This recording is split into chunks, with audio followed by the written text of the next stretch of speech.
military is one cohesive, dedicated force. And the threats to our nations, they don't sleep. They're watching our every move. Iran, Russia, China, North Korea, ISIS, Al-Qaeda. They may be watching this right now. Our military should not be mistaken for a cable news gabfest show. We don't care what you look like. We don't care who you voted for, who you worship, what you worship, who you love. It doesn't matter if your dad left you millions when he died or if you knew who your father was. We have been honed into a machine of lethal moving parts that you would be wise to avoid if you know what's good for you. We will not be intimidated. We will not back down. We don't want war.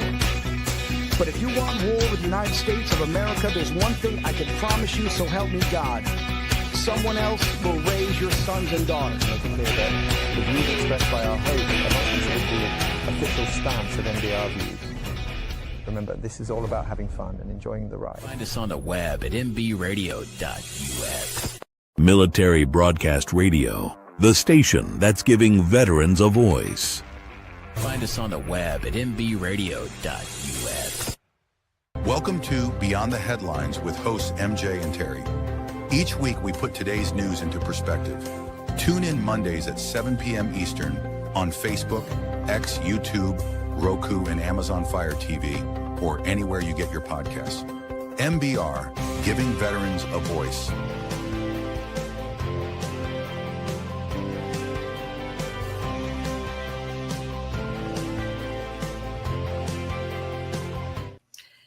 Hello, happy Monday. It is June the 2nd. We have 37 degrees in Pennsylvania last night. It was snowing. You are welcome. Oh my goodness. Wow. Yes, if you are in the upper echelons of the top states, you got to see a beautiful Aurora Borealis the last couple of nights. It's supposed to go on again tonight. So yes, MJ is very tired because it happens between 11 at night and 4 in the morning. Woohoo! Woohoo! We're on lots of caffeine. Don't want That's to why I was wondering if you guys wanted to do a 1 hour show or a 2 hour show. Everybody loves us. We can do a 2 hour show. No problem. There's no problem, man. I could go in my circle and around my trees. I have so much caffeine in me. Oh, yeah. And we have some great segments. We have a great segment to play for you coming up later in like the second part of the show as the White House turns. As the White House turns. So, yeah. Days of our lives. Exactly. Exactly. And we have Terri. Terri, what do we got? What new artist? This lady. She's always. I know, right? She is like the artist queen. Oh yes, she is. Well, I don't know. I don't have any new artists right now. I'm still looking. I'm telling you. Still holding Die Hard's hand. Yes. I give it 6 months. I give it 6 months, and she's gonna be Die Tire's roadie. Watch it. 6 months. I give it 6 months. Their manager. I was gonna say, H, you better not hope that because she's your right-hand girl. Oh, I know. Well, you know how things work around here. Don't listen to H. She's not available. That's so funny. So what's going on in part of your neck of the woods? Damn, Jewel, what is happening in Colorado, man? You people out there. I'll tell you what. It's getting rough. You know what? I think it's, have you seen that TikTok where the guy calls the other guy up and says, hey, man, just want to tell you, be weary of aliens. They're sucking up people that have big ass, PPs, but don't worry. You ain't got nothing to worry about, kind of thing. Well, evidently somebody got really upset and yelled out free. I wanted to say free president, but that's not it. Free Palestine. Okay. Free Palestine. And then he soaked them and torched them. That's awful. Yeah. So awful.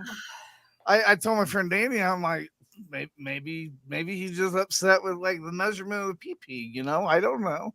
He's we like, will not judge the PP. He looked at me. He's like, too soon, H, too soon. All right. Yeah, it is woo. But that's every time you turn around, Colorado's in the newspaper. What is happening in the news? Well, going you on? know, Oh, when battle. you have a governor that blows one way, you know what can you say? Well, please be careful, anybody who is out there in Colorado. It just seems like more people are getting shot and killed, and it is really not good. Not good. I think we better get our armed forces in there. Kind of control the situation a little bit. Just a little bit. Just a little bit. Terry, what's going on in Texas? Well, not that, thankfully. Texas. Texas is normal. They prescribe Condition normal, yes. everybody. I'll shoot you dead. Cancel, clear, delete. God, I didn't mean that. So Texas, but Texas was in the news because your beautiful Senator, Mr. Cruz, has become very popular. So, man, she's like throwing us under the bus because they're our representatives. I didn't vote for him.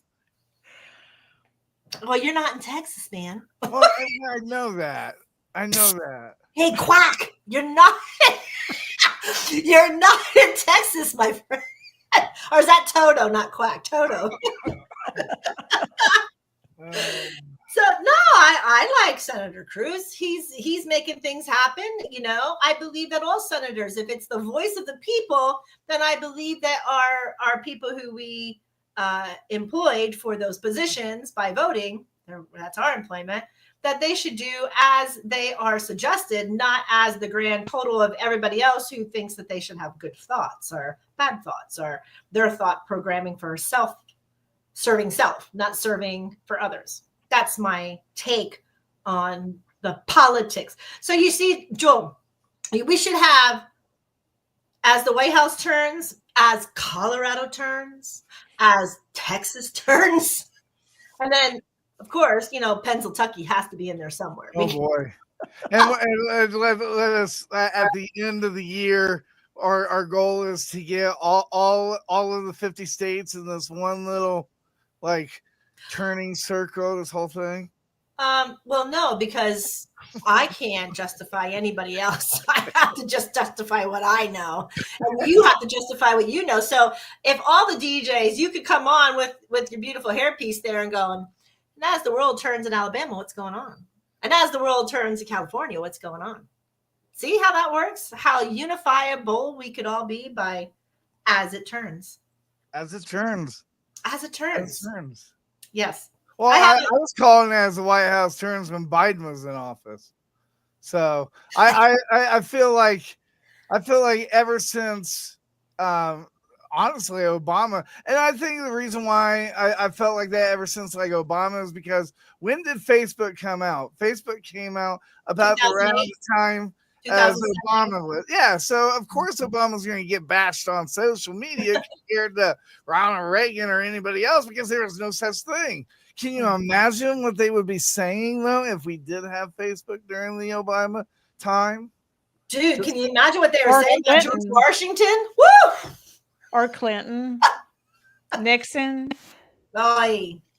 Yeah, there was a lot. George Washington, anything like my dad. I could just say George Washington would walk through the portal. He would see like 3 or 4 couples, and then he would just walk the other way. I'm not ready. I like social media is not very social. Oh, no, it isn't. Dude, that's a good entrance. No, it is not. Right. No, it is not. I don't know if we want to take a break before we get into that one, but no, it is not. It is so not. And then when you try to help the poor innocent souls, you get over the crossfires like no tomorrow. Yeah. So it doesn't even work. But I'm going to say, and I said this prior, and I'm going to say it again. There's a big difference between civilians looking at our president and military people looking at their commander in chief. It is 2 divisions of the brain and how we react to that. No matter who the president is, the military people have to honor. Why? Because it is your commander in chief and you were taught to respect and honor. Mm-hmm. Now, I understand if your commander in chief is not doing for the highest good or the highest service for others, and you want to get out of the military, I understand it. I also understand for those who not want to go in under that command, perfectly fine. But politics and our DOD, they're really two different things. Where it melted together in administrations is beyond me, because it was always completely kept apart. It was never enforced by the DOD.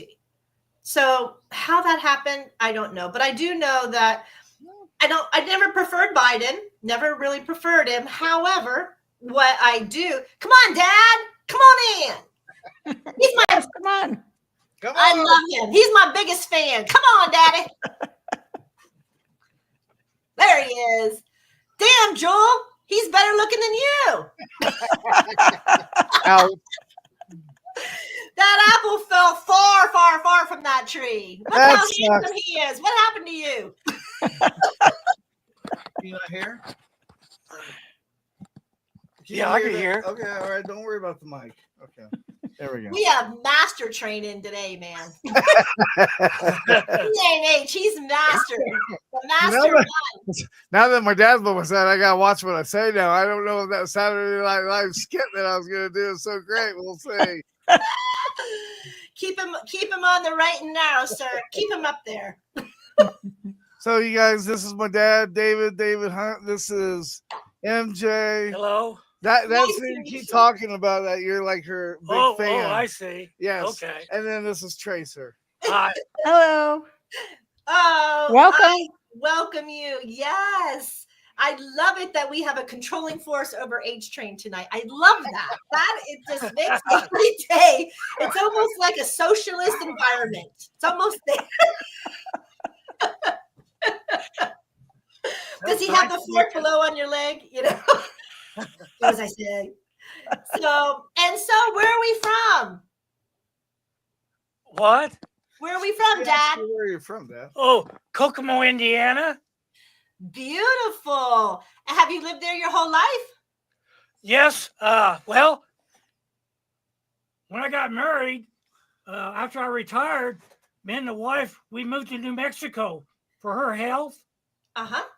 We worked there. We stayed there for 11 years, and she got cancer, pancreatic cancer, and she died there. And I didn't want to stay there by myself, so I moved back to Kokomo. There we go. Got you. Well, you at least got to, what do they say? Live with love and not live without love. So I'm honoring that living with love and that movement. There's no $1 million. You don't have to yell, Dad. There's no $1 million answer to being married. No. If you can be loyal to one another and enjoy each other's company, you got it made. Right. It's just that simple. Amen.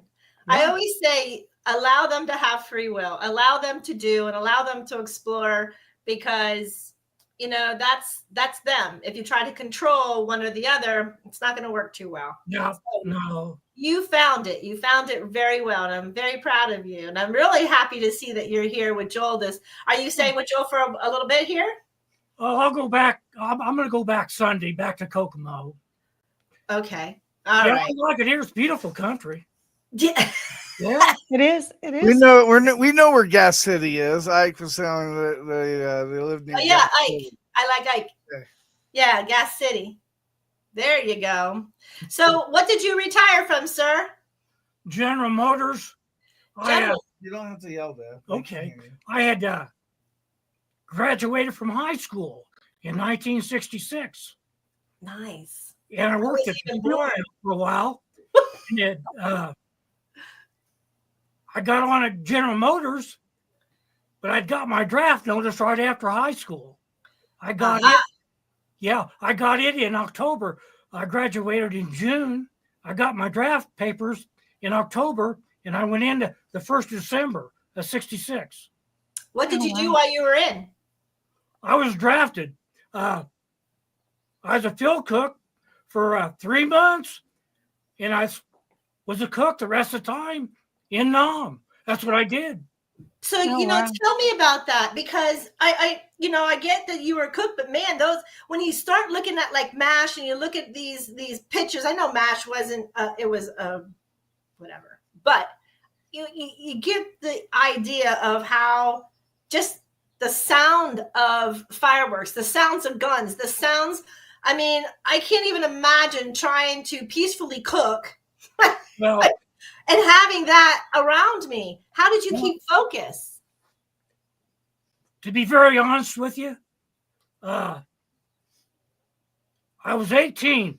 I think I had 3 months on 18 in Vietnam. The thing that saved me more than anything in the world is I turned it to hate. The hate ate me up. And Oh, the hate kept me going. Some people there that they were really Christians, and I had went to church, but I can't sit here and honestly tell you yeah. that my faith did it. Really, it was my hate. They told me to turn it in, to turn my way of thinking. Yeah. So it kind of turned my life upside down. It did help me. So I am so happy you took your part, but you do know some of the best warriors that they have out there are government practices in frequency bounding to make them with pride, anger, and courage. So the anger comes from an actual deep-seatedness by man. I don't know if you know that. So those are the three vibrations that every military person goes into, from the sound of the bugle to the horns to the voices. It is those frequency patterns to give them. The 18 to 25-year-olds, why they're drafted, is because they are predominantly within the frequency to be courage, pride, and anger. So I am so honored that you actually said that, because it's a truth. It's a truth that's within the system. In order to create beautiful, courageous soldiers and warriors. So I honor you for that. I was in the field for 3 months, okay? Yeah. We had cooked. We used the M79 fuel range ovens, and then we had the heaters, 4 of them. The meat came from a freezer case full of hot ice. The meat was kept cool, and the vegetables, everything was kept cool from the hot ice. And we served powdered vegetables, powdered eggs. Yeah. Everything was powdered. Sorry. Yeah. And we'd cook for the Big Red 1, the 1st Air Cav, the 25th Division, and all these guys that were coming in from the bush. They were all hard-nosed. And the only difference is that the South Vietnamese ARVN that were with them, they continually had a smile on their face. Wow. You know, it's just the way it was. But they look at you and smile all the time. I think they enjoyed being in the bush and coming out. While the GIs, the infantry, they came in, they were all hard-faced. Biggest part of them were hard-faced. That's the only difference I've seen. Now, I don't know. I got to smiling with them. But like I said, after the 292nd Field Hospital, and they told us to go out there and do the field cooking for 3 months, they just told me, turn it to hate. And it works. I mean, it worked for me. Like I said, I was 18 months, I think 18.3. Yeah. You know? Well, I say that we process this because those are some deep emotional feelings and stuff. I say we process this. We go on break, and then when we come back, we can finish it. But then we want to do our funny segment so that we don't want to what's the word I'm looking for? Well, he's healing, so I'm enjoying it, because it is a healing modality for us to speak as veterans, to be able to freely speak of. It helps others to realize that there is trauma all within ourselves. And this beautiful, beautiful gentleman who had to go through a drafting, though he didn't want to, almost like a prisoner. I'm honoring his words. I'm honoring that he could smile at the end, and I'm honoring that he's telling his story. And so we're going to go to break, and I'm just very thankful. Thank you so much, because I don't think sometimes people who listen, who are not in the military, they don't understand those 3 words: courage, pride, and anger. And that anger side gets those people through. And I see that. And that's hence's of PTSD seeing red. It's that anger. So I'm going to honor. I'm just going to be so thankful, and I'm going to honor, and we will go to break, and we can go ahead. Terry, I think, has a lineup for us. What are we listening to, Terry? I once was Logan Fett. There we go. There you go. This is for you, sir.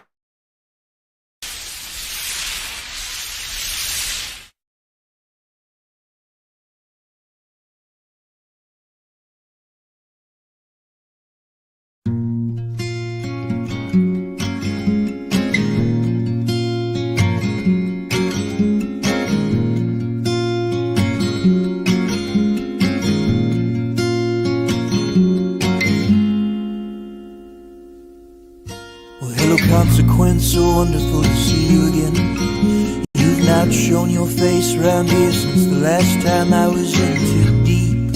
Now I've been struggling to sleep, and I have to blame that on what I have created. Always with women or drinks, some repetition of things, and that's a tired old cliche, but that does not mean that it ain't the truth. 'Cause I've been absent from you, and I've never felt less careful. Need my father, my mother, even my brother to say, you gotta get your act together, do not rewrite the days. You can still be productive, you know, without all the hate. Just need to remember who you once were. And I once was quick on the draw, and I once did admit all my flaws. I once was an honest man, and I held your hand when you had to bed. And I once was fresh like the sand. My head moved steady, honey, so did my hands. I once was blessed and true till the day that I lost you. Goodbye meaning, I've been searching too hard to find you now, like some bone in the yard, and I'll keep digging, but only when I have the time. 'Cause this world's been moving quickly, too much rhythm and rhyme, and sometimes you just gotta do what makes you feel good. And remember all those nights that you still understood how to be free, how to answer to no one, how to trust like a lover, how to lie like a son. You say this world has got you down, well honey, welcome to the club. I can hardly save enough money to go and see those I love, and we've all but found it, but we're still out of touch. I know we've lost hope a bit, baby, but I hope not too much. 'Cause we once were thicker than thieves, and we once were so much easier to please. And we once were alive on the tracks when the wheels came down, you know, I had your back. And we once were younger than now, and we once were all still just plotting it out. And we once ran circles round squares just for fun. We were louder then before we gave up.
at a time, and I had yours and you had mine.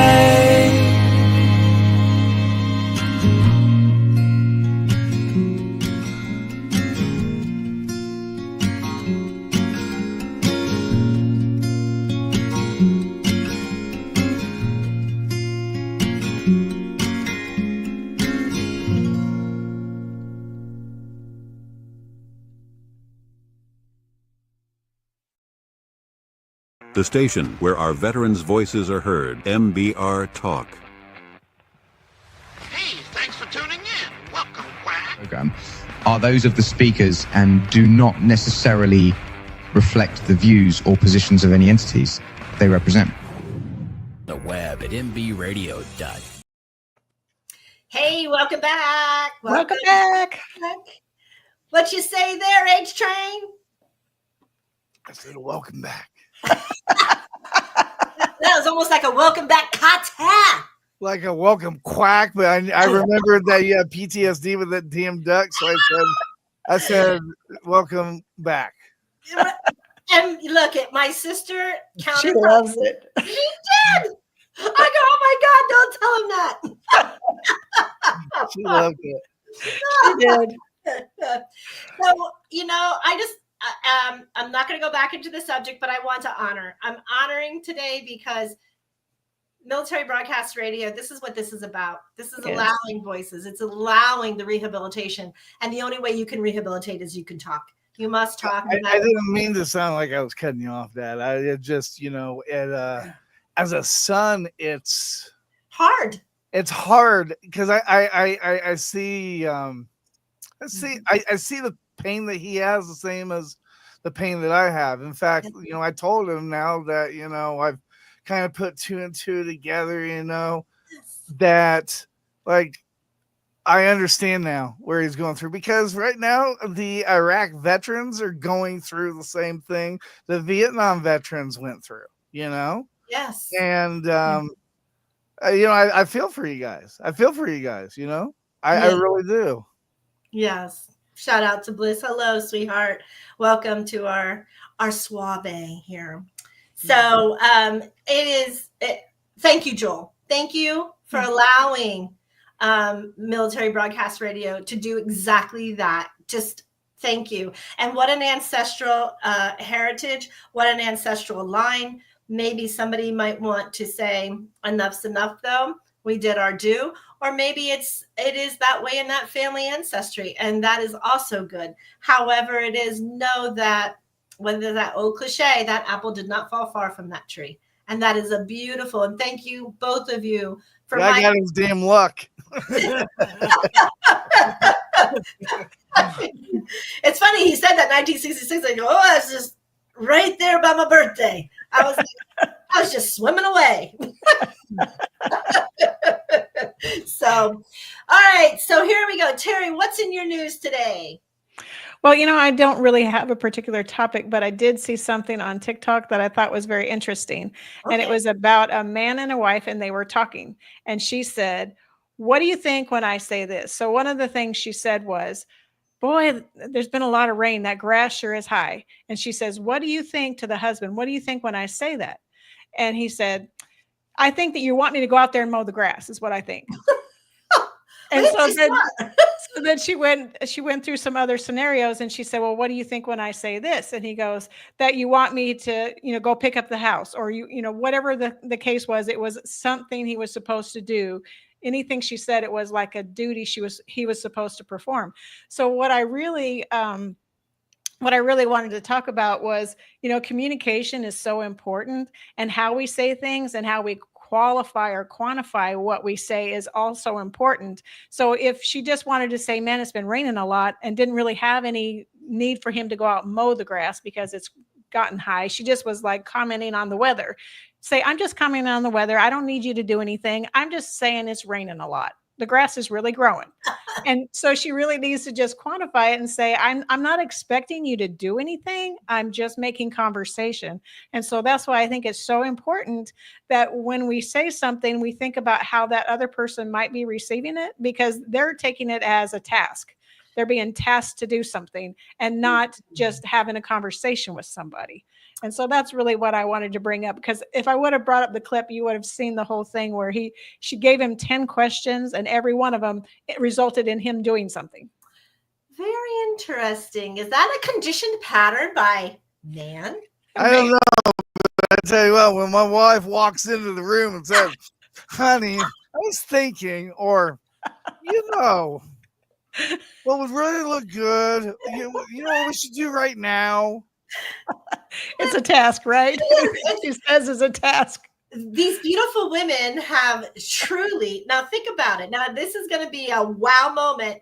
So, for that to play precedence, it is the same theory. I could sit in a chair, and of course, I'm of the age, so I'm like, oh my God, it's hot in here. Oh my God, it's hot. So my husband gets up, he turns down the AC, he'll put the fans on, and I'm like, no, why'd you do that? He goes, well, you're hot. And I go, oh my God, that's so loving. He goes, no, he goes, I figured you're going to ask me anyway. Hey, I'm telling you what, and listen here, kids, especially the younger kids, okay? When you go in the garage, getting ready to go into the house, and you hear loud music playing and you smell candles burning, run the other direction, I'm telling you right now, come back in about 2 hours. What a condition. You're getting ready to go into a war zone, my friend. Get on your battle rattle.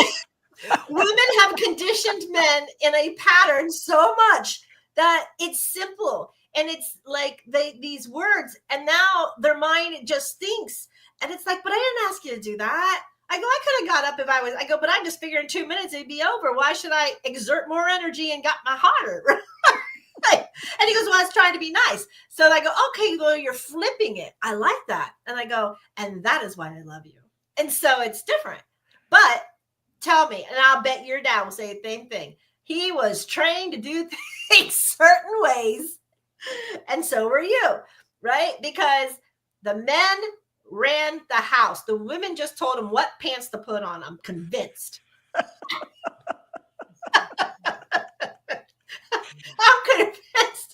I'm convinced. And I tell my husband that every day. I'm like, baby, you are the master of your domain. You run this household. I go, by the way, there's your Carhartts that you wanted to put on today. He goes, why was I going to wear Carhartts? I go, oh. He goes, I'll wear them.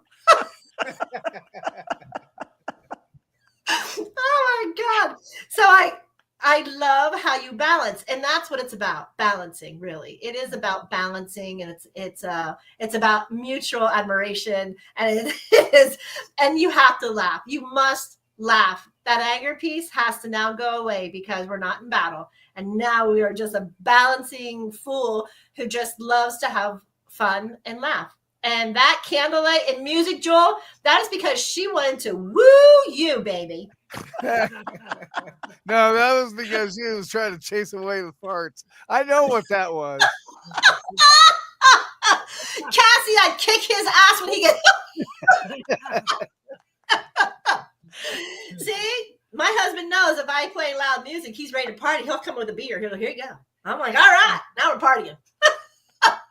See, everybody has their own conditioned mechanisms. This is great. I love that. Carrie, that was fun. I love that. I loved it. All right. Should we play our segment? There it goes. Let's do it, baby. All right. Hold on a second. Let me find that intro here. It's all about the intro. It's all about the intro. Always.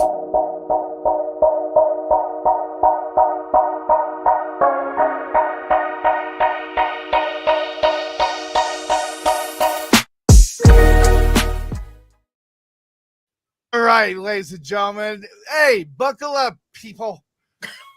Grab your popcorn. Grab your pop cereal.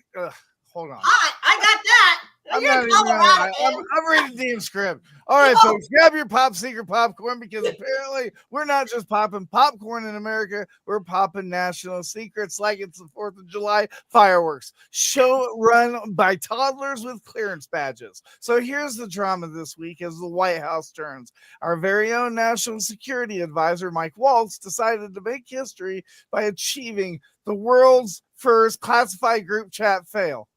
Dude, I got TBI. What's your excuse? Yes, my man accidentally added a journalist to a private signal chat about a military op called, I swear, I'm not making this up, Operation Rough Rider. All right, so why does that sound like less of a convert mission, more like a discontinued Mountain Dew flavor with a felony record? Anyways, this wasn't just, hey, let's brainstorm ideas for world peace. No, this was full-blown tactical strategy, military intel, and because why not? The name of the undercover CIA officer, a real-life spy, is in the group chat too with the reporter. This isn't national security. It's a group text run by your drunk uncle. Like who else was in the chat? Snowden, Julian Assange, probably someone's mom asking what time dinner is. Honestly, at this point, I'm just waiting for the White House to create a Snapchat story called Top Secret Tuesday. Swipe up to launch a drone. Let's give it up, United States, the only country where we redacted classified documents with a Sharpie and then left the originals in the scanner tray. Coming up next week, we'll probably accidentally airdrop the nuclear codes of Starbucks, or will NASA switch to a family plan on Verizon? Stay tuned for all that as the White House turns, brought to you by Pop Secret Popcorn, because if we're going to leak every secret in this country it's got, we might as well enjoy it with extra butter. God bless America. We're so screwed. Transparency, baby. That's what everybody wanted. Transparency. Yeah, got it firsthand. Let's flip. Well, you know, and I forget who says it, but they say that, you know, people say they want the truth. You can't handle it. But you don't want the truth, you know? No, I mean, it's a true thing in life. Everybody's had that person that like cheated or whatever on them. You never go to them and ask them, because if you think that, I mean, you know, story's over, you know, kind of thing. Never ask a question that you really don't want the truth to. I learned that a long time ago. That's a true statement, or you're not emotionally ready to handle it. That's a true Right. statement. So now, not saying it was done on purpose, but I have had on these beautiful, beautiful gadgets where I'm texting like 3 or 4 people at a time, and I text something and they're like, what? And I'm like, you text the wrong window. Not you. I go, here, well, here. I've done it. Not well, you. I have a story that we'll wait till a later day. I have also been with people and I've been texting on them. I put the phone down and the person's on my mind because it was being discussed about this one person. So you go to answer back and I have done it. And I don't know. I don't have a TBI. I do have cognitive theory because of COVID, but damn, Spanky, I have done that. And so did he do that on purpose? Did he intentionally do that? So I'm going to ask you this. No, don't ask me nothing. I'm trying to flip it positive, man. Was this okay? So like, I remember the whole Peter saying when, you know, that whole chat message was like, blah, blah, blah, you know, is this the same situation or is this a new situation? Because if you saw this shit happening here, you might be on your P's and Q's, just saying. We need to take this to the situation room because it is a god awful mistake. It is. And gosh, I want to find that my conscious of positive is it was a mistake, and I'm not so sure how to redact that. And you can't. You just have to change whatever the concept was, change it, right? I mean, hey, look, it's the same thing with people. I was telling Terry earlier, one of the news things that came up, it was Yahoo News. I'll grant you it's, here we go, Yahoo News.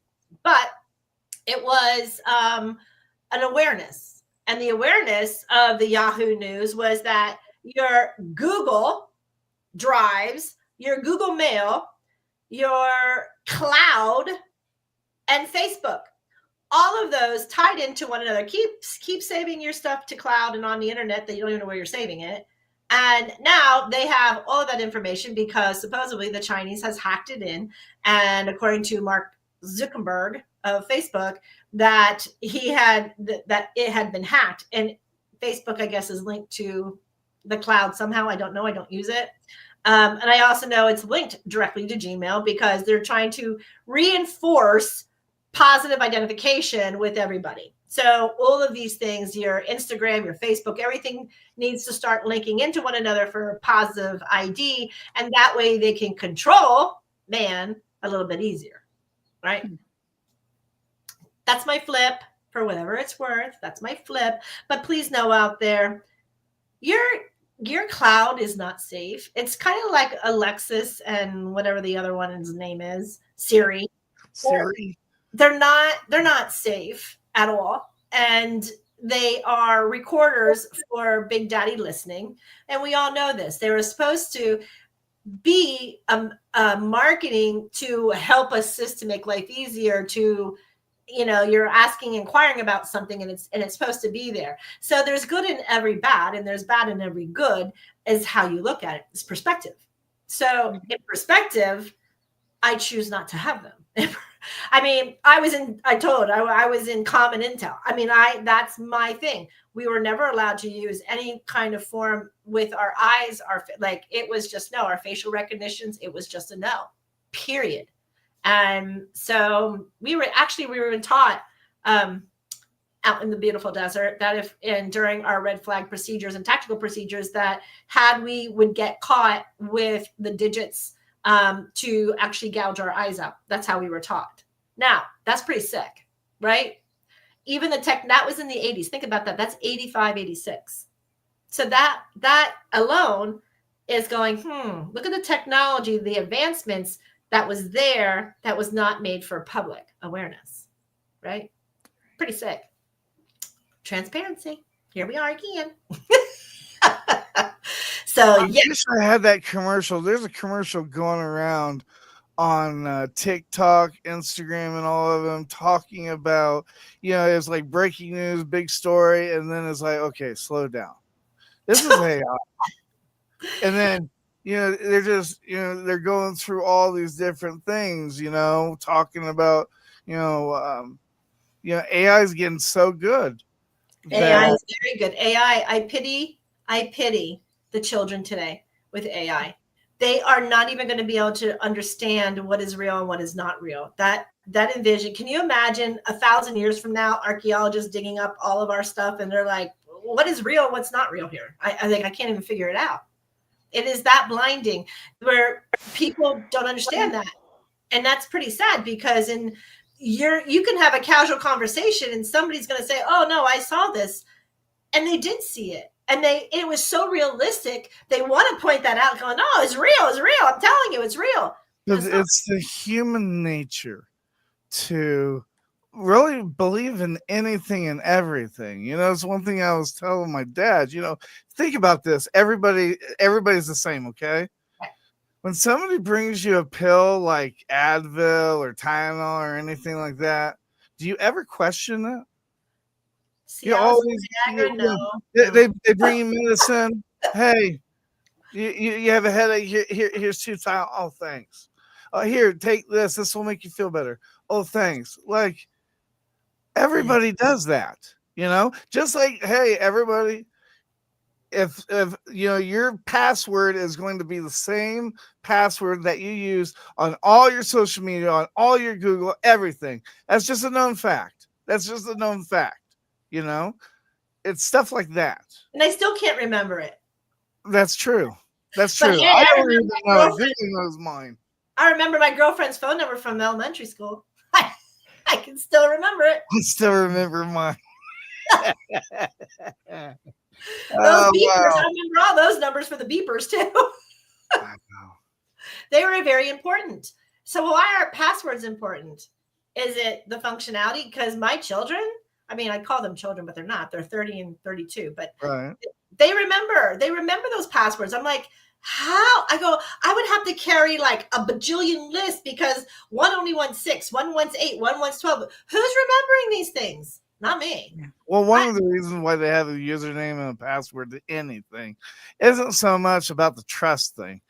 I think that trust thing just built up. I think the main reason why you have a username and a password is because whenever you do like a server or whatever, you have to have a title to that document, and then you have to have like the description, and it has to be all labeled to be able to create a file. Like when you go into Google or when you go into Word and you start a file, like you're literally starting a code, and when you're talking or even doing video, that code is pasted on that file.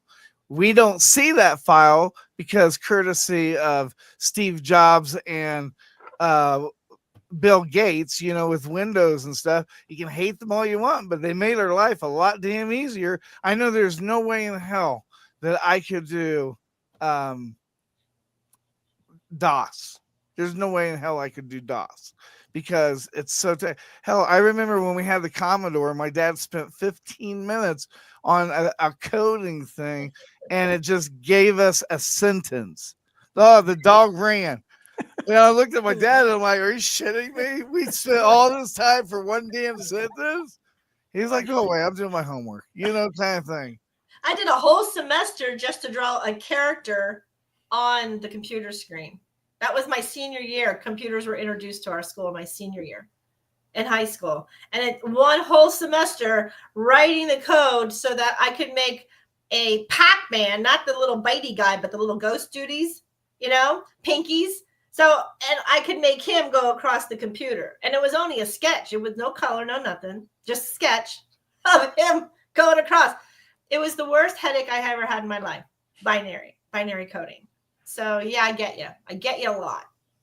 And I was never an IT person, but I love math. I love it. Love it. So yeah, we got to take a break. Oh yeah, we do.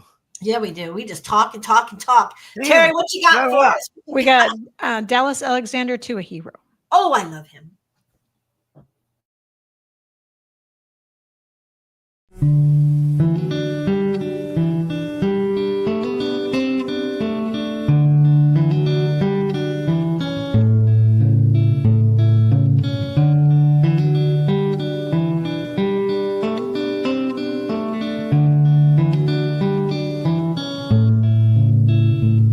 To a hero, I say, I hope to see you again on some sunny day. And to a hero, and the love you left behind, I'll try my best to pass it on till the end of my time. And to a hero, you're gone, but I have no doubt that you have made it home.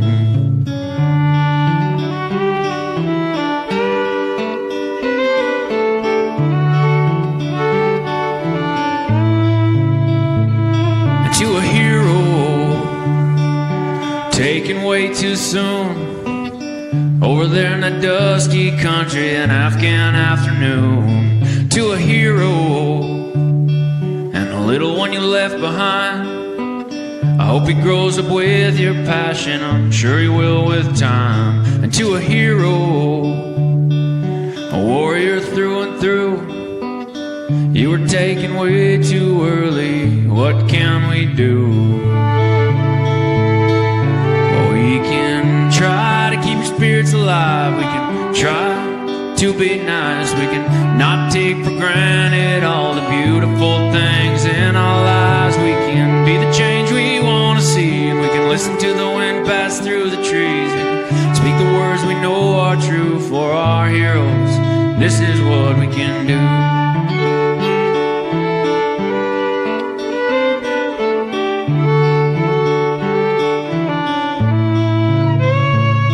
To all the heroes taken from our lives, at home or in those countries, fighting for what's right. Now we can do this for you and all your kin, and make this world a better place for your kids to grow up in. And we can try to be true, admit when we don't have a clue, and be there with the ones we love.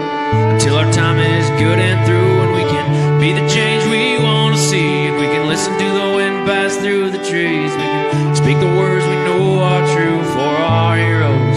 This is what we can do.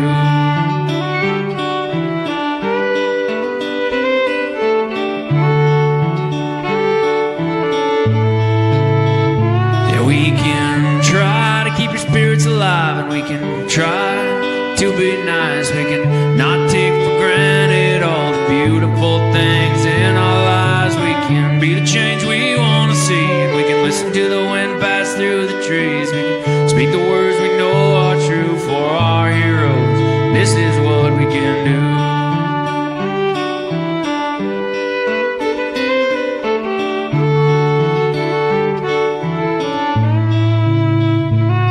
Well, to a hero,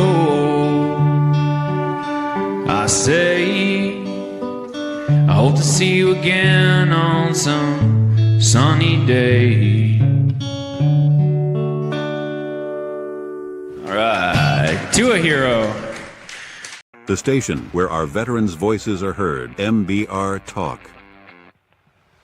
Hey, thanks for tuning in. Welcome, Quack. Program are those of the speakers and do not necessarily reflect the views or positions of any entities they represent. The web at mbradio.com. Okay. Dallas Alexander, Joel or Terri? She's the music queen.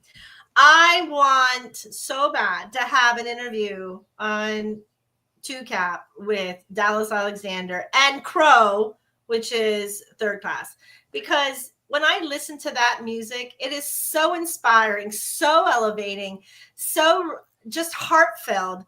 And the words just resonate with me as a service person. It resonates with my journey as life purpose, soul purpose. And that's obviously about me right now. So rest your souls away. You're all in your feels. Getting in my feelings, right? But it's true. I do. And you know what? Dallas Alexander, if you're listening, and I know you do because your songs, we play them quite a bit, and that's not the only one we play. I truly, truly, truly enjoy your music to my heart's extent. So thank you so much for that beautiful song, Terri. So absolutely. So you bring that up. Okay. I did talk to Crow today. Oh, yay. Yeah, he said, "Hey, we never released that song. The band broke up when that video got released. Remember?" And I'm like, "Yeah." Then he's like, "But I'll see if I can find the recording somewhere and get it to you." And then he told me the only song that Third Class has made, and I'm like, "Okay, well, you need to add that to that music thing because that's what I'm trying to get him to." And then I told him, and I'm just letting it out now. I told him that, not only did MBR want to support him, he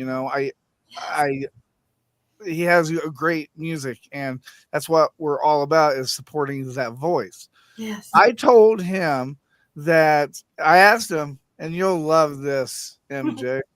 I said, "You're in Tennessee, brother. Remember that Lauren Thayen Rose?" Lauren Rose Thayer. He's like, "Yeah." And I'm like, "Okay, well, did you connect?" And he was like, "I think so, but we didn't really narrow it down." And I'm like, "Okay, well, check this out, okay? I'm thinking a recording time. Maybe we can raise up the money, maybe $500, $600, get you and Rose in the same room, and you guys can do a veteran song, and all the money can go to the veterans." Oh my gosh. Yes, yes, yes, yes. So I'm, he's checking around, probably, calling each one of them like the Avengers. "Hey, we have a mission. Getting the band back together. Let's go. Put the band back together. The boys are getting back." What's that? There's a song. Boys are back in town. Boys are back in town. What is that song? Boys are back in town. The boys are back in town. That's it. Hey, I sent them that idea because, we play the music of Crow and we play the music of Lauren all the time. Yeah. That would be killer to have two of different videos that we carry, and they play a song for veterans. I mean, I got it. Wait, Joe, I got it. You know how like they have Farm Aid? We can have MBR aid. Yes. I like it. Yeah. I like it. You can have it in Colorado over there thing, and then we can call have it them all. NBA. What? MB-8. MB-8, yeah. Military broadcast aid. MBR I love aid. it. MB raid. MB MB-8. raid. MBR has AIDS. What?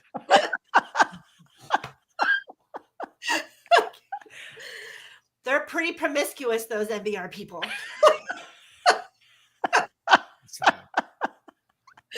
Yeah, we could do like one of those farm aid types of deals, or hunger aids, or whatever they do. Those we have beautiful Farm Aid, artists. they did Farm Aid, and Yeah, have Yeah. Scotty Frazier and Mike and Michael John. What's his name? Fari. Yeah, and then we can have Die Tired.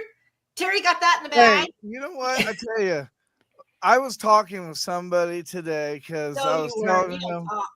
What I know. Well, I was just saying, I was telling him about MBR, and I'd never thought about it this way, but we're the only internet radio station that goes to remotes and will stream the live event on a Roku channel. See that? Yeah. And so Hero Stock.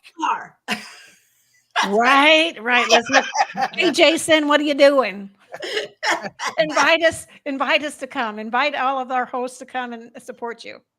Yes, I would. Oh my gosh, what a great idea! Do it, Joel. Do it. I'll back you. I'll sponsor you. I'll come out. I promise. I'll come out of Pennsylvania. I promise. And a lot of people told me that they would sponsor me when I started that podcast. None of them are around except my dad now. So I don't think that went very successful. Hopefully it goes better on this project. What are you talking about? He's sitting right beside you. What a hero. Right? He's the support. Did you not even listen to that song? Come on, Joel. Yeah. Yeah. Not only did he sponsor you, man, he's picking you up and he's right there beside you. Yeah, he is. I know. Hey, when I first started, I had 3 downloads. Me, I think this is working, and then it was my dad. Nice. And God rest his soul. That's what you should be saying. Yes, and I won't forget the little people. That. Thank you. Oh, I appreciate you. Thank you for me. Don't forget me, Joel. I'm 5'3". Don't forget me. But just to let you know, I'm working on it. I'm trying. Ah, great. I love that. I will. I think all the military. I think all the military veterans, everybody at Hero Stock, since they're there, I think they should all cut a song together, Yeah. That'd be cool. Just like We Are the World. So we could, We Are the Military. We Are the World. Yeah. We are the veterans. I think it would be an awesome thing. I do too. I'm telling you, you could do this. What an inspiration. We'll have to tell our representative that deals with that stuff. Tracer. Poor Trace. Okay, Jason, hello. I got an idea for you. Just stick it on poor Tracer. God rest her soul. She got horses, man. She don't have time. She got I horses. know, right? But she has that nice punctual tack in the email where it's like, Ooh, maybe we can teach Joel that. I've been trying with ChatGPT, but he's starting to get a little sarcastic. Whoa. He's getting snarky. He is. If you couldn't tell from the Saturday, it was just a thought, and he took it one more mile over it. I'm like, okay. And then I think it was like something else, like popping some corny like popcorn on the beach or something. And I'm like, come on now. The only reason why I didn't put Ober Revenbacher in there is not only can I not pronounce it, but I couldn't spell it either. So I just put Pop Secret. That works. Secret. Confessions of H Train. That's the new segment, Confessions of H Train. Yeah, he lost control of the back computer because it keeps giving him Barney. So now he's just going to go Pop Secret time. That was really messed up when they did that. Oh my God. Wow. Hey, I tell you what, it benefits you, and sometimes it doesn't benefit you. But Chat GPT, I definitely think it's helping a lot of people. Now it's probably hurting a lot more people than it's helping, because there's just bad people out there, you know. There's people on TikTok doing videos of, hey, for winter driving, if you screw a nail into your tire and use it, that will give you traction and you can get out of the ice. Come on, man. There are actually people that believe that shit. You know, So it's you like, have Chat GPT today, but in the 90s, it was Cha-Cha. You remember Cha-Cha? I don't remember Cha-Cha. I know So- the Cha-Cha dance. No, you stinker. Not the Cha-Cha dance. No, there used to be, and you could do it. It was 242-242. It's called Cha-Cha. And you would text 242, like Cha-Cha, you would text it and ask the question, and they would give you the answer. How did I know this? Because my kids, when they had homework, they would come and ask me to help them. And I would be like, man, I don't know this new math thing. I go, just do the old math. I great in the old math. They literally sat there going, Mom, just forget it. And they go, Cha-Cha. And they plugged it in, tucked it into their phone. And the damn answer came up. I go, hey. I go, she goes, Mom, everybody does it in school with Tess. Cha-Cha. And I've never even heard of Cha-Cha. Well, you weren't living in Miami, because Cha-Cha was all over New Jersey. This is the East Coast thing, because even my nieces and nephews were using Cha-Cha. And I was like, oh my God, these You know what kids. you're talking about? I was in the disco. You remember disco? Yes. That's where I was in. I love disco. The 60s. Ah, yeah, baby. Yeah, I'm telling you, when you said 1966, I was like, ooh. I was only 6 months swimming on that part. No, I remember very well.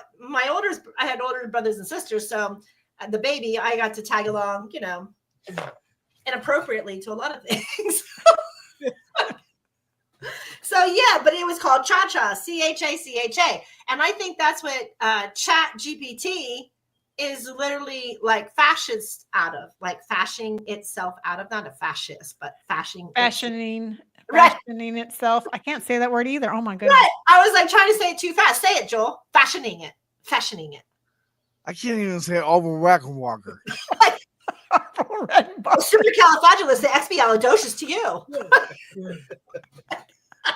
You're asking me to pronounce something that's more than 4 syllables. It's bad enough I'm not even Spanish and I've got 4 names: Joel, Lewis, Wayne, Hunt. Yeah. Try being Italian. You're Italian. I'm like, damn. I can't even spell the first one. I failed kindergarten. I failed my name. I couldn't spell it. I go, that's not fair. She didn't spell it right. Blame them. Blame them. Okay, here's another one. Here's another goodie. Goody. So, as you know, AOC and Bernie are out trotsing around, plus Hakeem something, right? Cash Patel, as the White House turns, Cash Patel comes in with all of these warrants. Did you hear about that? Oh my gosh. No. So, and I'm thinking to myself, is it a coup? Is it possible? Like, Soros is basically behind Democrats. We all know this.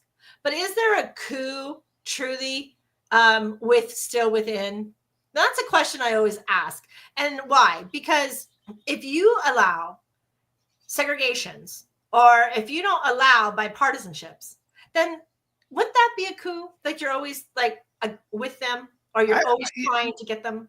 You know, I don't know, but you bring up a good point, because I don't know if you caught this morning, but about now it's been about 16, 17 hours ago, Ukraine is the first country historically that has smuggled drones into Russia, and it departed like 36% of their airplane, their war plane. So now in the next couple of days, and when you're talking about a coup, that's when this shit happens. Yeah. In the next couple of days, expect a retaliation from Russia over the weekend. As you can see, all this shit that they do is on the weekend. It's always on the weekend. It's never during the week. It's always on the weekend. So just keep that in mind. Maybe there's an auto pen somewhere floating around in the black market now somewhere. That damn auto pen. Who's controlling us? Who is that? Right. Well, I don't know that, but that's what it seems like. And, I would kind of expect, Russia to come back, say, okay, let's have a peace talk, blah. But these guys are, they're stubborn. Like, that's the thing that I don't like about. I mean, where's the money back in this? I mean, is it UE or EU? Not UE, EU? Is EU back in it? I just don't like the government where they can't just admit their mistakes. Yeah. Just admit your mistakes. They can't listen. Everybody knows I have a dear senator who's close to our family's heart. His name is Dave McCormick here in Pennsylvania. And he was so proud that he thought that the parties were literally joining together.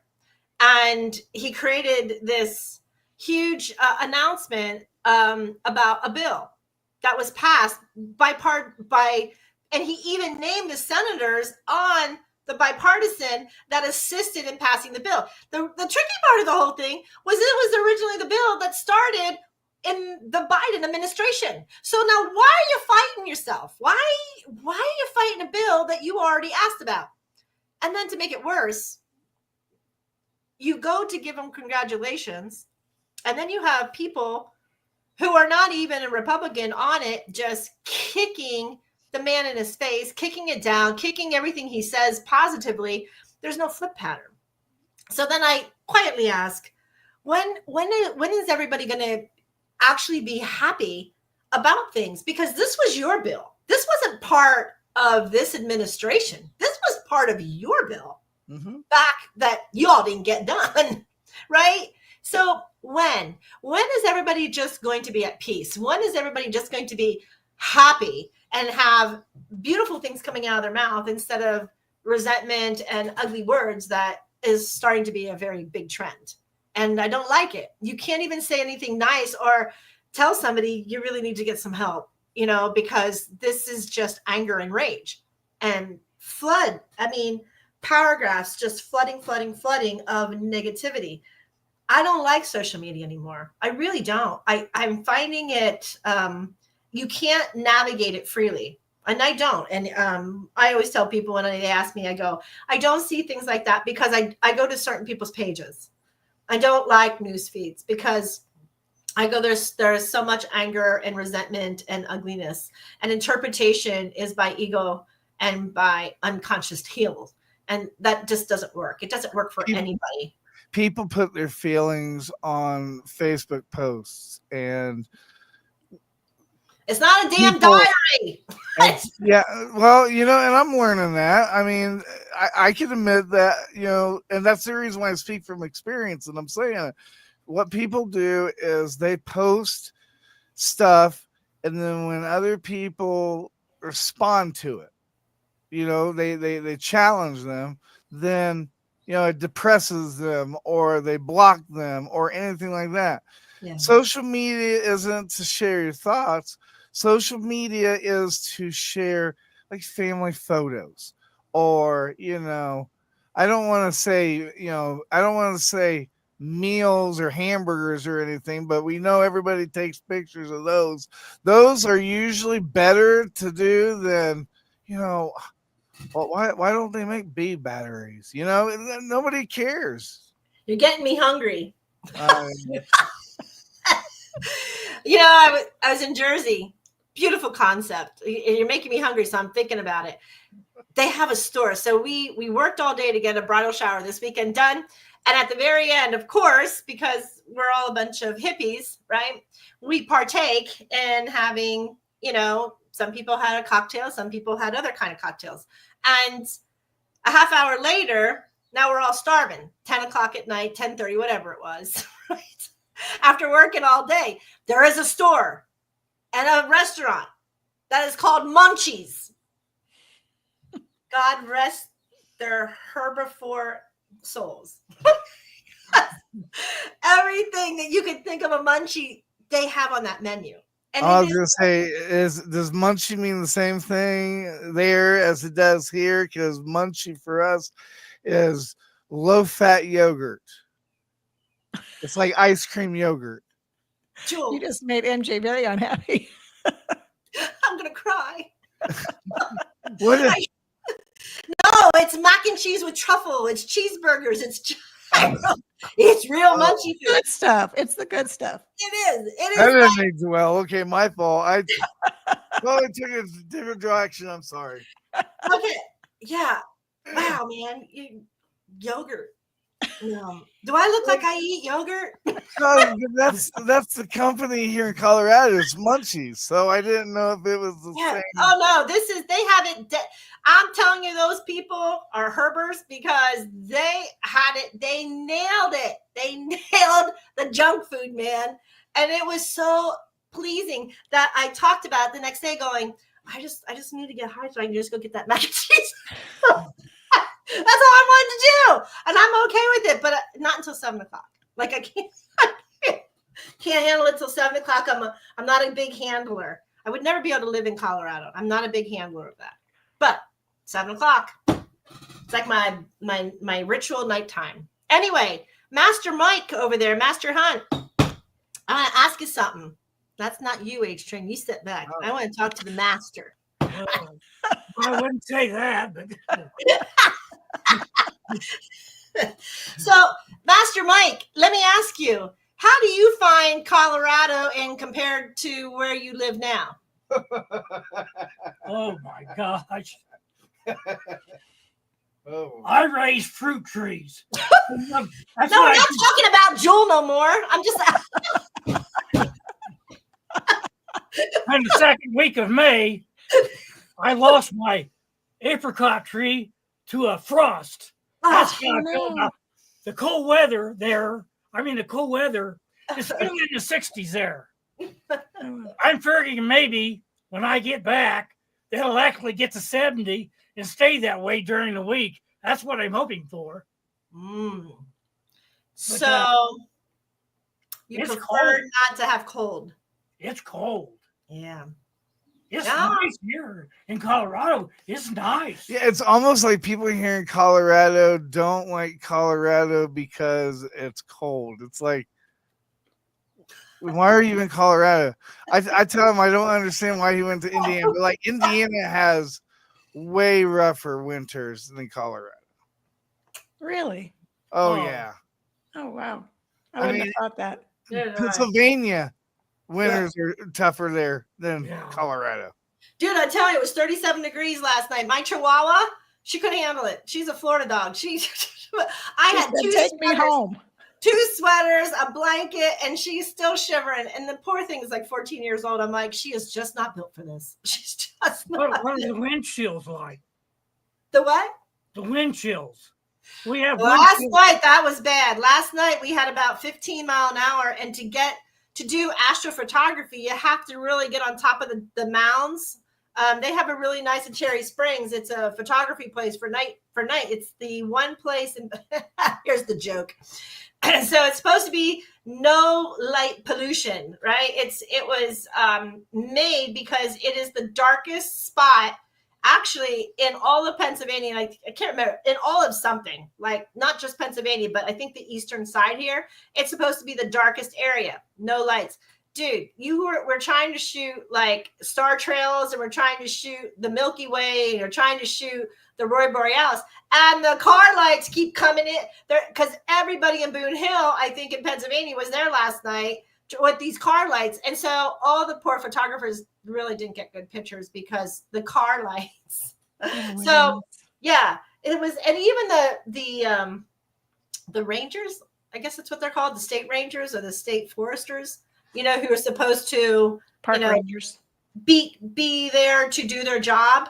You would think if they're promoting that state park as no light noise, that somebody might be handling it. Somebody might be, turn your car lights off, put your dimmers on, your fog lights, not so bright. Nope, full beam. Like, it's so blinding. You're like, okay, I can't even see for the next hour. Like, I can't even see what's in the sky. So tonight, I said, we're not going there again. I go, we're going to stay in our own backyard. But there you have it. Is Pennsylvania a coal town? Is it a coal state? Coal. Do they produce a lot of coal there? Steel, yeah. In fact, the senators, here we go again, they're reopening up our steel mines here. President Trump said that he was going to reopen all the steel mines that the other administration shut down and put everybody out of work. That's why I was thinking of the steel mills in Kokomo. Huh. Yeah.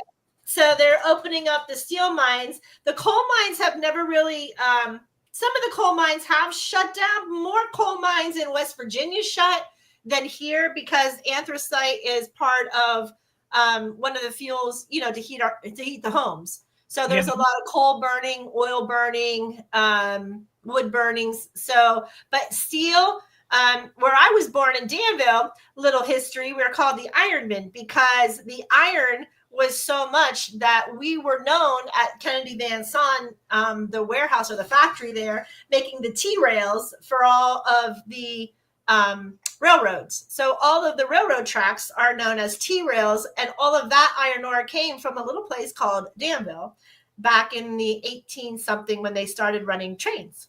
Mm-hmm. Yeah, made out of steel and iron. But yes, we do have a lot of steel mines. They just opened them.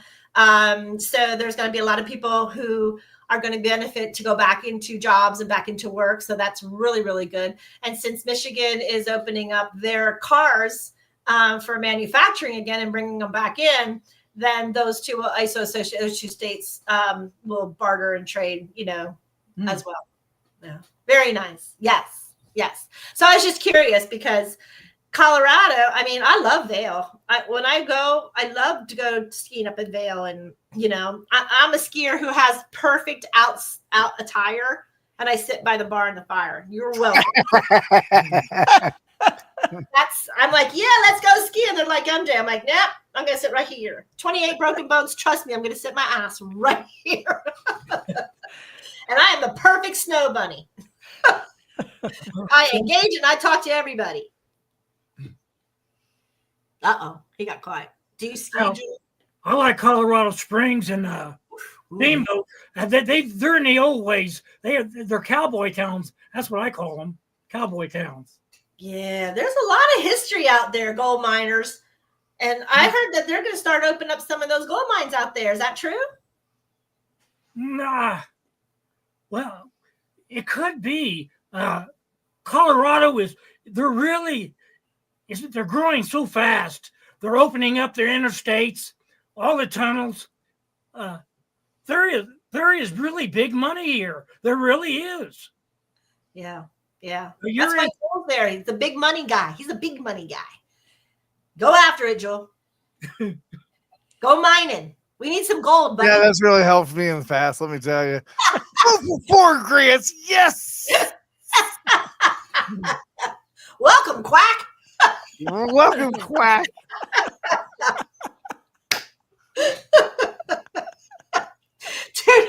Dude, we have to play another song. Or we have to go commercial break.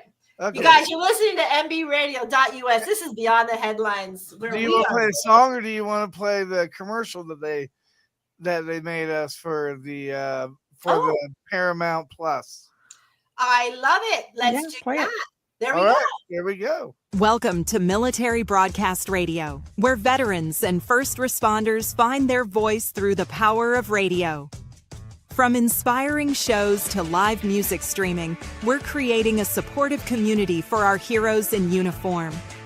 Whether you're sharing stories, learning broadcasting skills, or just tuning in, there's a place for you here. Join our mission today at mbradio.us. Nice. That's nice. Very nice. So, Master Hunt, one more question for you, sir. I want to get a low-down, ditty, embarrassing story on H-Train. Tell us a secret. H-Train, okay. In high school, from his sophomore all the way up to his I'd say almost senior year. You know these balloon pants? Oh yeah, I love moon pants. He wore balloon pants, and he used to like at one of those guys, those rappers that wear them balloon pants. Yeah. He used to be like them. Nice. But Joel, I wear those pants every day. They're called harem pants. He was like the hammer. He was hammering it. I just love his hand gesture. Like his hand gesture is gonna help him answer these questions. You know, the thing that he's trying to say is MC Hammer, Dad. Yeah, That's what he looked like, MC Hammer. Yeah. Okay. I bet he was about 3 years. One cool. Hey, don't tell me that nobody here ever had a pair of zebra pants. Damn it! Everybody had a pair. Everybody. Mine were cougar, but it's okay.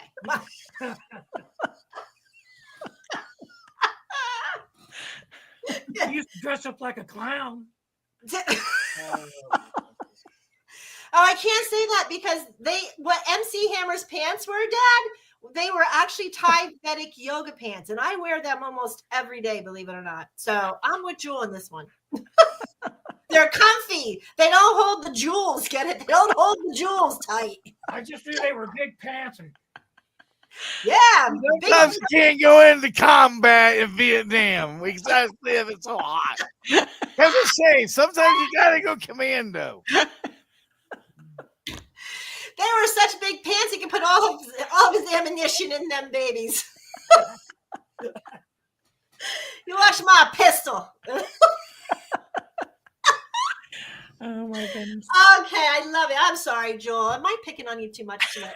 No, that's okay. I'm just glad he didn't go further in what he was talking about because I thought he was going to go further. And when he stopped, I'm like, okay. And I'm not going to remind you, no. So I'm just glad it stopped where it did. Okay, in all fairness, Terry, what kind of style did you wear in high school? So we got MC Hammer pants. What you got? Bell bottoms. Bell bottoms. With the flares, with the jeans where your mom cuts out the triangle and then puts in the different color fabric, and they were probably as wide. They were elephant pants. They called them too. That's what.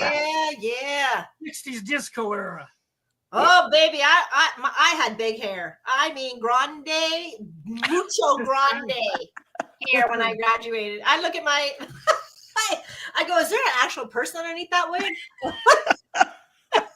That was a lot of Aquanet, man. I had a shit ton of Aquanet. And I liked the punker, so I would kind of shave this side, had it all kind of out. Hey, you bought a lot of hairspray? I did. I had my hair, I would tease it and tease it and tease it. So it was big hair, man. Big hair, don't care. So I remember quite well. I changed though. Look how beautiful now. I changed my whole appearance. I changed how my thought processes were. I did well, but I had to let that fly. I had to be free. We got butterflies flying around with her during their shows. They cut my hair in the military, so I didn't have a choice in the 80s.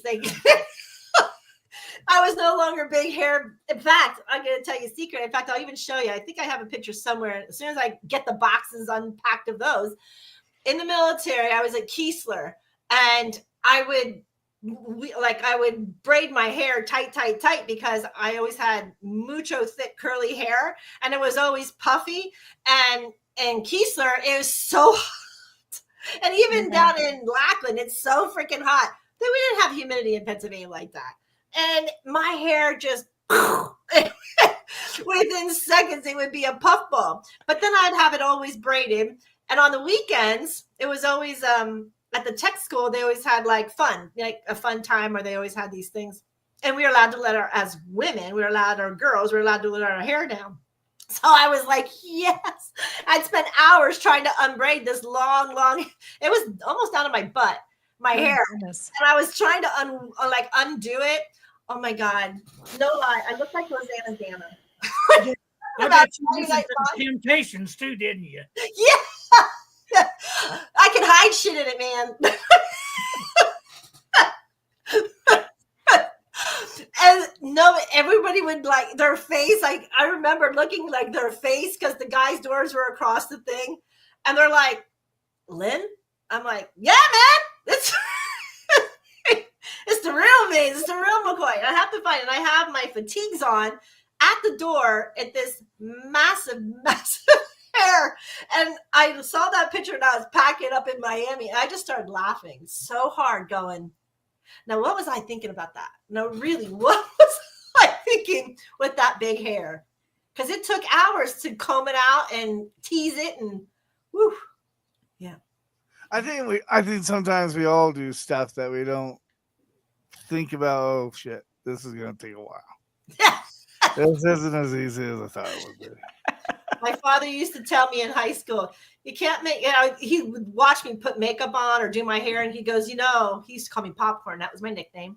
And he's like, you can't make chicken salad out of chicken shit, right? I go, wow.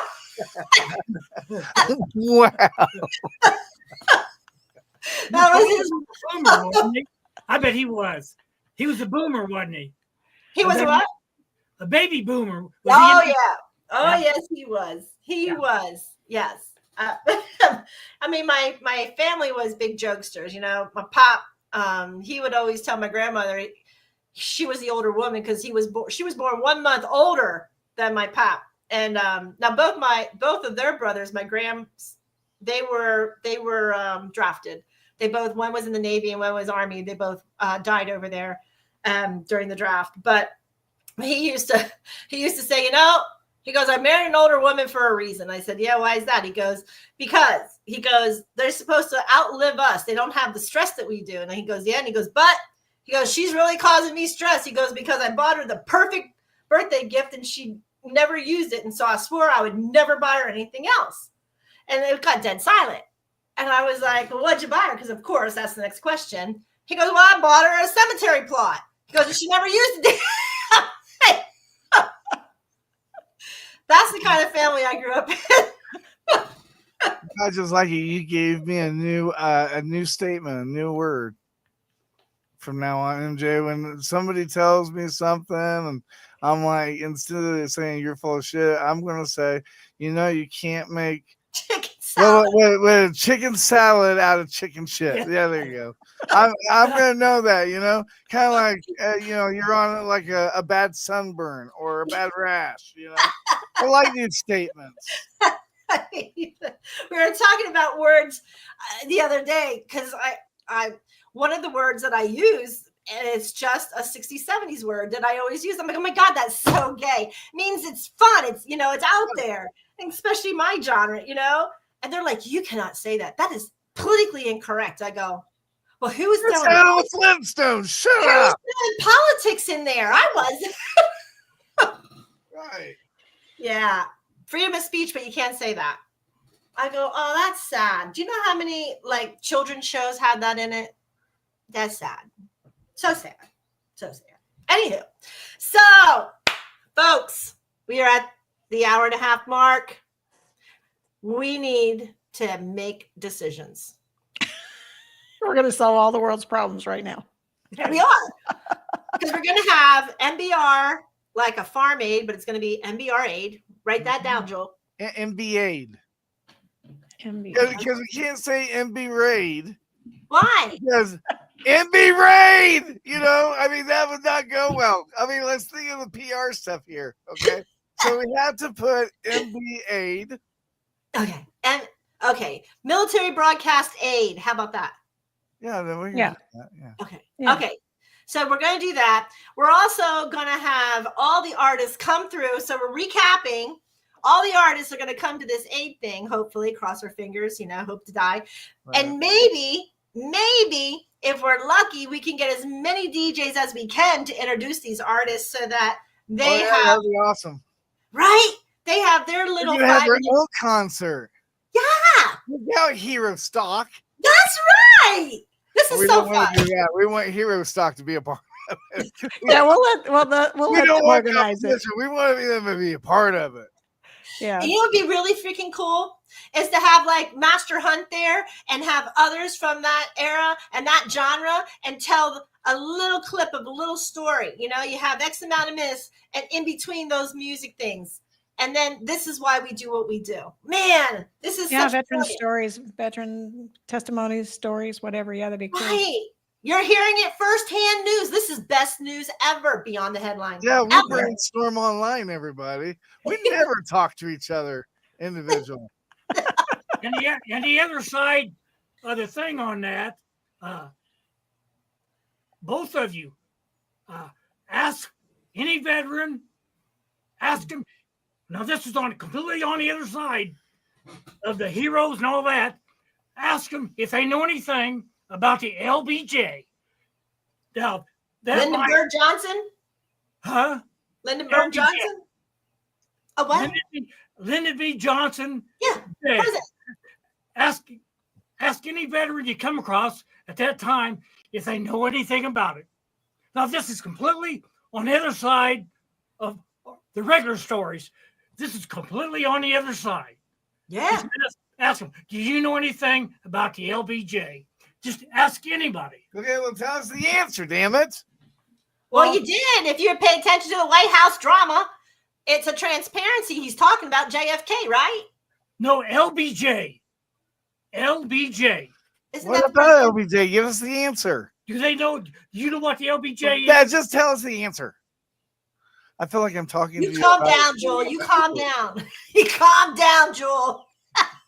Lyndon Baines Johnson, Vietnam jail. Ask them who was put there and why. It's completely on the other side of what you have heard and talked about. Just ask anybody. I want to know about the LBJ jail. It was located a couple miles from the 292nd Field Hospital. And I don't care. Ask the brass if you know the senators. Like I said, you know, they're not going to tell the truth. That's why we're asking for answers from you. Ask them about it. Ask them who was housed there, why. Wait, okay, all right. I'm asking you, who's housed there? Do you know? Huh? Do you know who's housed there? Yeah. Well, then tell us. Yeah, you have to, so we know if they know. The POWs went through there. The North Vietnamese POWs went through there. The people, the American GIs,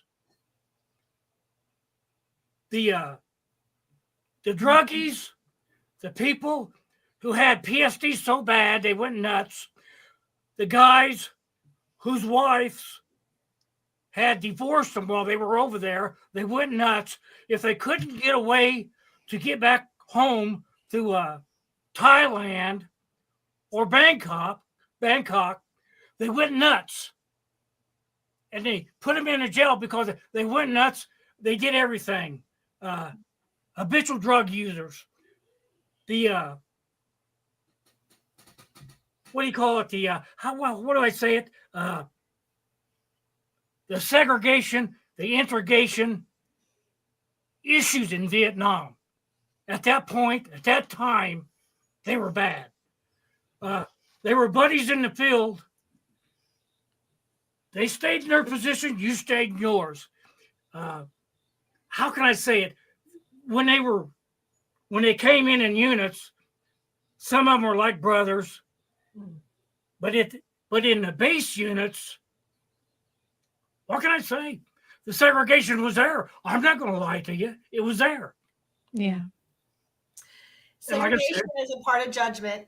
And so we have beautifully had thousands of years of humans with egos and judgments and just dishonoring of man. And the one thing I love you that you lived through that. And it's such an thank you for that wisdom. I didn't know that answer. And like I said, I didn't have a wife or fiance or nothing like that, but the guys that I was stationed with, their wives wrote them letters and said this was it. You know, a lot of them divorced, and the ones who really went nuts, like I said, they went, call it desertion, AWOL, whatever you want to call it. They got out to Bangkok and Thailand. Now they got out of the country. I mean, they left. Yeah, it was a big deal, but it happened. I've seen a lot of that. A lot of them, Thailand let a lot of them out through that country. So see, I'm saying the heroes and all that, but this is the other side of it that people don't talk about. You know, That these guys lived it. Drugs, the whole bit, everything. Yeah. So such a shame, such a shame. So yes, so we'll make sure to ask that question so we know people on the up and up and they know the answer. However, it's beautiful that that was then and today that's not happening. Please tell me that's not happening, because that is segregation at its finest. And well, that pray was he came along. Yeah, like I said, you know, my unit where I was when I got assigned to the base. I worked with colored guys. I didn't have a problem.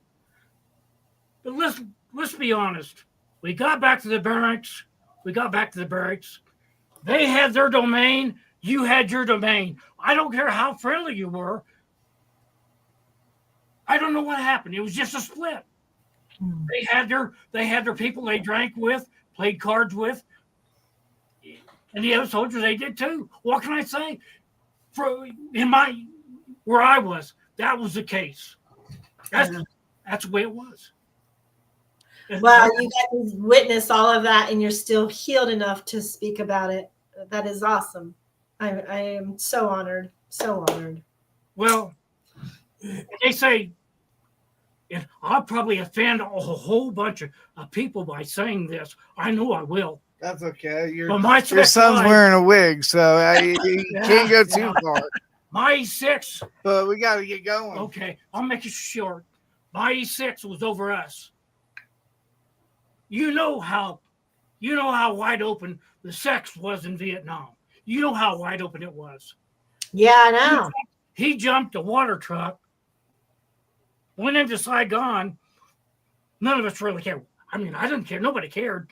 But he jumped on a water truck, went into Saigon.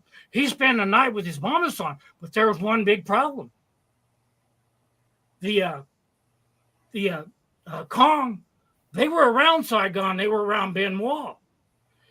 While he was spending the night with his mama son, a young boy about 7 years old had came in. He killed that kid. He killed him. He killed the kid. Horrible. And you know how he got out of it? They couldn't find the mama son, and they couldn't find the gun that he used. So he got a summary court martial. He got busted from E6 to E5, 2 months of pay gone, and he came back to work on duty. And he told us that he did it. He said, I did it. He said, I thought he was a Kong. I killed him. 7-year-old kid. They had me and a couple other guys as character witnesses. What was I going to say? He's a good guy. He never did anything to me. I wanted to get out of that place with my health. That was the smartest thing I could have did. But he told us all. He said before he even got the court martial, didn't do any time in jail, but they give him a summary court martial. Bust E5, forfeiture of 2 months' pay. That's all he got. Now that's a God honest truth. Wow. Now, that's the other side of Vietnam. That's the other side. You got the heroes, and then you got the other side. And I got to live through it all. Right. What a life that you got to witness and to tell that story. There's so many stories from Vietnam vets. I knew somebody in Miami, God love his soul. He's passed now. He used to be my neighbor, and his job was to take them up in a helicopter and hang them for information. If they didn't talk one at a time, they would just drop them one at a time. I'm not sure. I know someone's going to probably yell at me, but I'm not sure that's fair war game. Well, I don't, I'm not,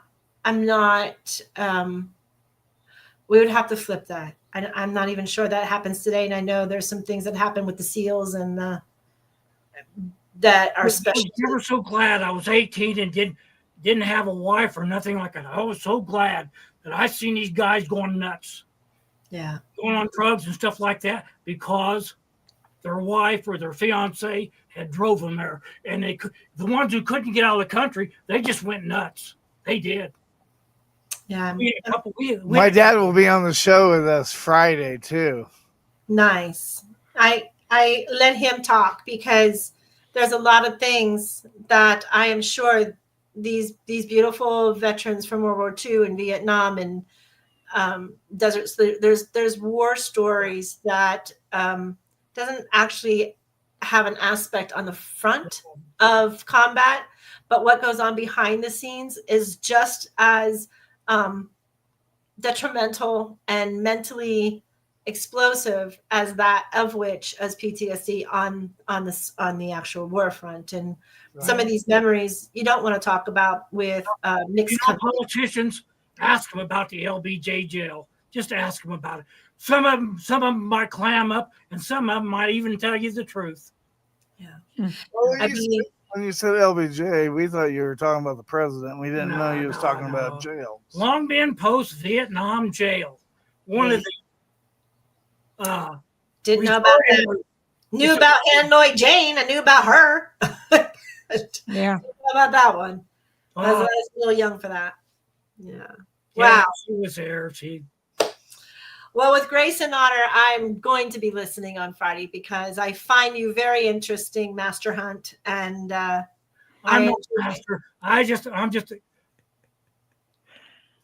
We call him Papa H. Just Papa H. I love it. Papa H. But I got to admit, like I said, I was there because they told me, they said, somebody has to do it. Nobody wanted to be a cook. Nobody wanted to be a lowly cook. They drafted me into it. They said, we can't get volunteers. We've got to draft you people. There were 250 of us. We were all cooks. There was one guy, they offered us all OCS. I think you know what that is, Officer Candidate School. Right. The first 2 weeks of training, you had to give them 2 more years, and they put you in OCS, Officer Candidate School, after basic. Nobody took it but one guy because they knew it was a free ride back to Vietnam. They knew it, and they didn't want no part of it. Yeah. This is really way beyond the headlines. Thank you. I mean, this is stuff you would not hear in the headlines. So it's way beyond. No. It's important because that information would have never make it back here. It's like what went on there is kind of like Vegas. What goes on in Vegas stays in Vegas. And it is the silence that actually renders anxiety and stress. So would you call the E6 that was over me? Would you call him a hero? Would you call him a hero? I think I would call every single person who had to put a uniform on a hero, sir. Even a guy that kills a kid? I'm sorry, but there's purpose and surrender, and there's not judgment on my side. Yeah. I can't judge that.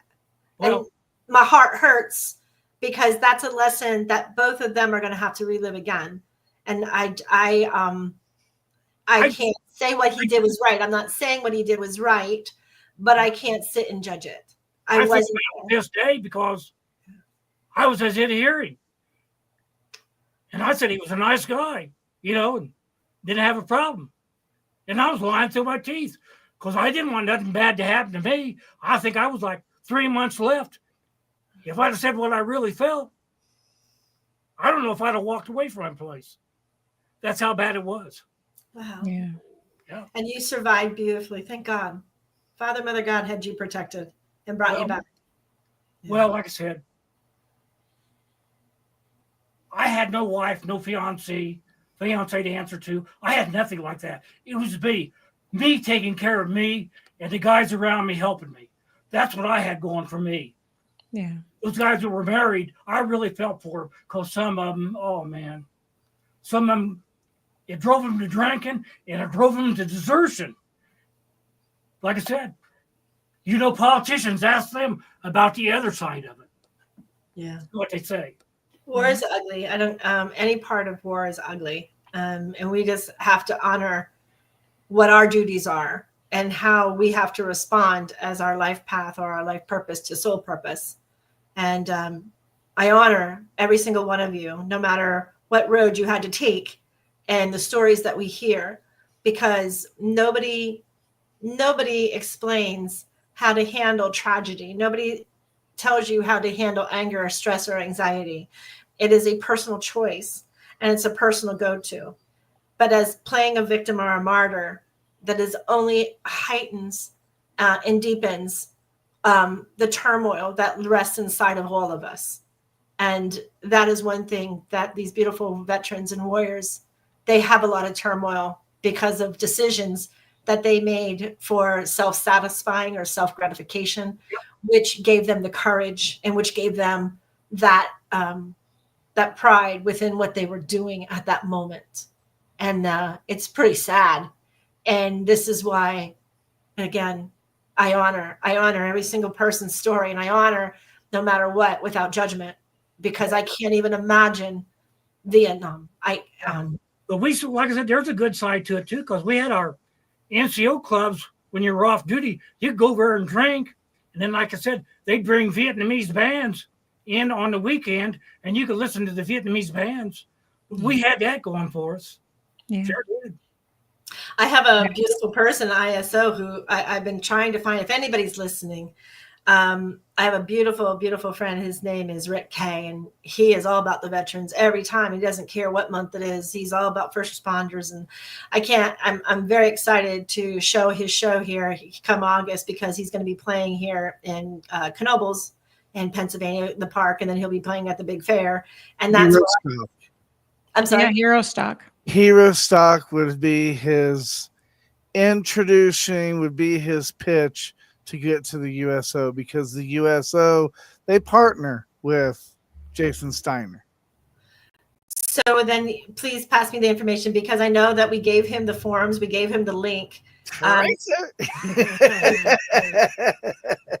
So, but I need him, because he supports no matter what. And I told him in doing the interview and I asked him for the interview, and he's busy, and he honored by giving me the interview. So I honored by saying, I'm not going to let it die. I'm going to figure out how to get you there for our men and our women who support our country like you support them. So I'm going to figure it out. I'm going to. We'll help you. I gotta go. My Roy Borealis is coming up, man. Okay. I'm glad I met both of you. Yeah, nice to meet you. It's great to talk to you and hear your stories. Yes, I cannot wait for Friday. I'm so Julie should have him back. What a hoot! I'm going to. Okay. Maybe you can have matching dreads. Yeah. No. I'm too old school for that. Well, maybe you want to wear his pants and he'll wear the wig. Get those MC Hammer pants out. He's not white chocolate enough. As far as I get is the Temptations. I like them. Oh, we'll play your races for you. We'll get those on there. Like Temptations and the Spinners. You know, you might not know about any of those. Oh, I know. Four Tops is in there too. There you go. I like them. Mamas and the Papas. You know, Jefferson Airplane. Perry Como. Well, it's okay, I guess, if you want to get drunk. My dad's favorite was the Tijuana Brass. There you go. Tijuana Brass. Sounds like he was close to my generation. He was 1939. My mother was 1941. My mom still is 1941. Well, I don't want to counsel her out yet. 39. Well, yeah, a little old, but still isn't bad. They were at the end of the baby boomers, I think. Yes. As I said, my grandparents, both my grandparents' brothers were in World War I, and we lost them in World War I. Okay.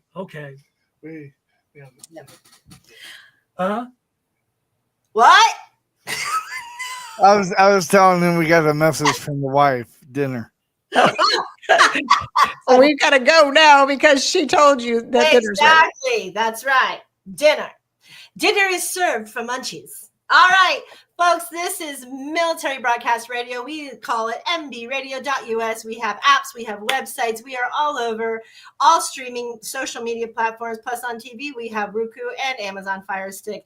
This beautiful little segment on MBR is called Beyond the Headlines. I am MJ. my co-host Terry, and I'm H. Train, the man of the hour for military broadcast, and his beautiful father joined us tonight. And I am thrilled to have this every Monday night, 7:00 Eastern time. Sometimes it's an hour, sometimes it's 2. Who knows? Depends on who's coming in. If we have H Train and his dad, it's going to be 2 hours.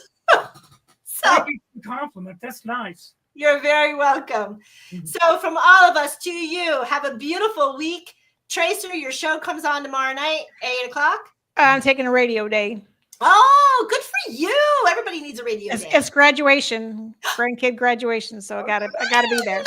Well, congratulations. I'm sure you're thrilled and proud, and it's an honoring everybody who graduates out there. Congratulations. Aim high, because I'm Air Force, so aim high and do the job. Do and the go job Army. you want to do. Yeah, go Army. All right, who's taking us out? I can go ahead and take us out. All right. All right, ladies and gentlemen, once again, you've been watching Beyond the Headlines here on the station that's giving our veterans their voices heard.